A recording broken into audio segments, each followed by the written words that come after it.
Hello दोस्तों, आज मैं एक पिता की हार्ट टचिंग स्टोरी आप लोगों के साथ शेयर करने जा रहा हूँ। यह दिल को छू जाने वाली स्टोरी एक पिता के जज्बातों की कहानी है। इस कहानी से आप लोगों को बहुत कुछ सीखने को मिलेगा। इस कहानी को सुनाने का मेरा एक ही मतलब था कि मैं पिता की भावनाओं को आप लोगों के साथ बहुत ही सुंदर स्टोरी में पिरोकर आप लोगों से शेयर करूं। आपने माँ के बारे में तो बहुत सुना होगा, बहुत जगह पढ़ा भी होगा। माँ के लिए अच्छी अच्छी हिंदी कहानियाँ लिखी गई है, लेकिन पिता के बारे में बहुत कम ही लिखा गया है।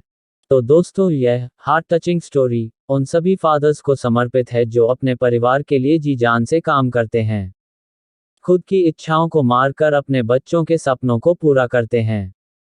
चलो स्टोरी को शुरू करते हैं। जब मैं घर से गुस्से में बड़बड़ाते हुए निकल आया था और बस स्टैंड की तरफ आगे बढ़ने लगा, मैं मन ही मन बड़बड़ा रहा था। पता नहीं कितने पैसे छुपा के रखे हैं, लेकिन मेरे लिए एक बाइक नहीं ले सकते। अब मैं यहाँ से चला जाऊंगा और तब तक वापस नहीं आऊंगा जब तक मैं खुद के पैसों से बाइक नहीं खरीद लेता। इतना सोच ही रहा था, तभी मेरे पैर में मुझे कुछ चुभने का एहसास हुआ।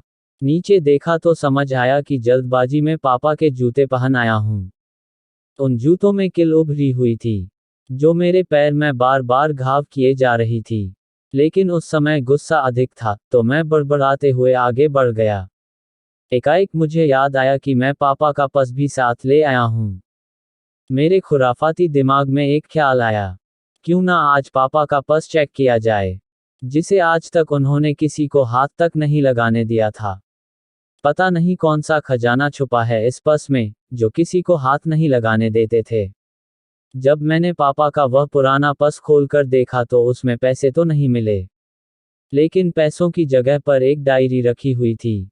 तब मैंने सोचा, ओह, तो यहाँ खजाना छुपा रखा है। मैं समझ रहा था कि यहाँ पापा ने लिखा होगा कि किससे कितने पैसे लेने हैं और किसको कितने पैसे दिए हैं। लेकिन मैं गलत था। जब मैंने उस छोटी सी डायरी का पहला पेज खोलकर देखा तो वहां पर जो लिखा था वह थोड़ा सीरियस कर देने वाला था। डायरी में जो लिखा था उसे पढ़ने के बाद मेरे चेहरे पर जो एक्सप्रेशन थे वो गायब हो चुका था, क्योंकि डायरी में वैसा कुछ नहीं था जैसा मैं सोच रहा था। वहां पर उन पैसों का हिसाब लिखा हुआ था जो अलग अलग कामों के लिए अलग अलग लोगों से उधार लिए गए थे। उस लिस्ट में कंप्यूटर के नाम पर भी पैसे लिए गए थे। कुछ यूं लिखा था, 50,000 बेटे के कंप्यूटर के लिए। यह वही कंप्यूटर था जिसे मैं आज तक यूज कर रहा हूं। लेकिन मुझे यह पता नहीं था उस कंप्यूटर को खरीदने के लिए पैसे कहां से आए थे। लेकिन आज पता चल रहा था। मुझे आज भी याद है, जब मैंने पहली बार कैमरे के लिए जिद की थी, जो मेरे पापा ने मुझे 2 हफ्ते बाद मेरे बर्थडे पर ला कर दिया था, जिसे देखकर मैं बहुत खुश हुआ था। और मुझे खुश देखकर मुझसे कहीं ज्यादा अगर कोई खुश था तो वह थे पापा। अब मेरे चेहरे से गुस्सा एकदम गायब हो चुका था। जब मैंने आगे का पन्ना पलटा तो वहां पर कुछ विशेष इच्छाएं लिखी हुई थी। पहली जो विश थी उसमें जो लिखा हुआ था, अच्छे जूते पहनना।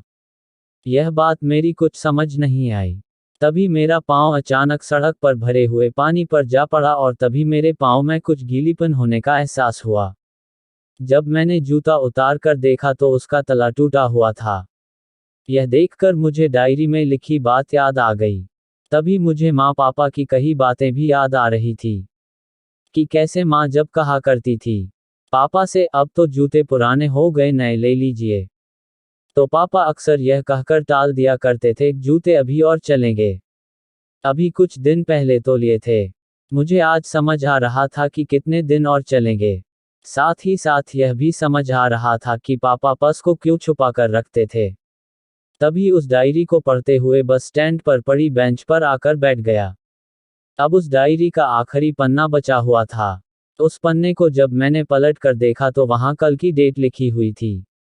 तारीख के नीचे लिखा हुआ था 50,000 रुपए बाइक के लिए। बस इतना पढ़ा और दिमाग सन रह गया। अब मेरे मन में कोई शिकवा गिला नहीं बचा था, बस मेरी आंखों से आंसू चले जा रहे थे। मुझे आज तक नहीं पता तब मैं क्यों रोए जा रहा था। अब मैं जल्दी से घर की तरफ भागा, लेकिन जूतों की वह कील पांव में अब तक घाव बनाने में कामयाब हो चुकी थी। मैंने जूतों को रास्ते में ही निकाल कर फेंक दिया और भागते लड़खड़ाते हुए घर जा पहुंचा, लेकिन पापा घर पर नहीं थे। मैं समझ गया वह कहाँ थे। मैं सीधा पास वाली बाइक एजेंसी की तरफ भागा। पता नहीं आज कहाँ से इतनी ताकत आ गई थी कि मैं भागते हुए थक नहीं रहा था, और वह भी बिना जूतों के नंगे पैर। जैसे तैसे मैं बाइक एजेंसी पर पहुंचा। पापा वही थे। मैंने पापा को दौड़कर गले लगा लिया, और मेरी आंखों से आंसू रुकने का नाम ही नहीं ले रहे थे। पापा को समझ नहीं पा रहे थे आखिर हो क्या रहा है, मैं क्यों रो रहा हूं। मैंने पापा से कहा, पापा मुझे मोटरसाइकिल नहीं चाहिए, आप अपने लिए जूते ले लीजिए। अब आज से मैं जो भी करूंगा अपनी मेहनत से अपने बलबूते पर पढ़कर करूंगा। दोस्तों, बस इतनी सी थी ये कहानी। यह हार्ट टचिंग स्टोरी सुनाते हुए आज मेरी भी आंखें नम हुई है। मैं आज आपसे कहना चाहूंगा, ठीक ऐसे ही होते हैं हमारे पिता। हम अक्सर देखते हैं कि हम अपनी माँ से हर बात शेयर करते हैं, और माँ भी इसके बदले में हमें बहुत प्यार देती है। लेकिन एक शख्स ऐसा भी होता है जो हमें छुपकर प्यार करता है। वह होते हैं हमारे पिता। यह परिवार में एकमात्र ऐसा व्यक्ति होता है जो अपने बच्चों से उन्हें बिना जताए छिपकर प्यार करता है, खुद की इच्छाओं को मारकर बच्चों के लिए सपने देखता है, और उनकी खुशी में ही खुश हो जाता है। मुझे नहीं पता कि आप अपने पेरेंट्स की इज्जत करते हो या नहीं, लेकिन अगर आपके पास पेरेंट्स हैं तो आप बहुत खुश नसीब हो।